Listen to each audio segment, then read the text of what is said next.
உண்மையான வாக்காளர்கள் மட்டுமே வாக்களிக்க முடியும் என்ற நிலை வந்தால் தங்களுக்கு தோல்வி நிச்சயம் என்பதை உணர்ந்த திமுக தலைவர் மு.க.ஸ்டாலின் அதிமுகவினர் மீது அவதூறு பரப்பி வருகிறார் என்று எடப்பாடி பழனிசாமி தெரிவித்துள்ளார். அதிமுக பொதுச் செயலாளர் எடப்பாடி பழனிசாமி இது தொடர்பாக தனது சமூக வலைதள பக்கத்தில் கருத்து பதிவிட்டுள்ளார்.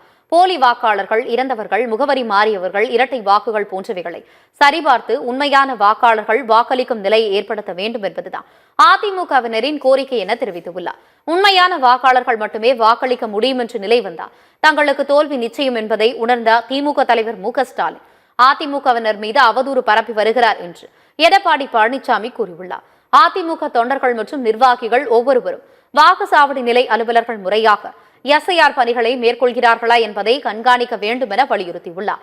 அதிமுக வாக்குச்சாவடி முகவர்கள் இப்பணிகளை முறையாக செய்கிறார்களா என்பதை மாவட்ட செயலாளர்களும் மாவட்ட பொறுப்பாளர்களும் கண்காணிக்க வேண்டும் என்றும் எடப்பாடி பழனிசாமி அறிவுறுத்தியுள்ளார்.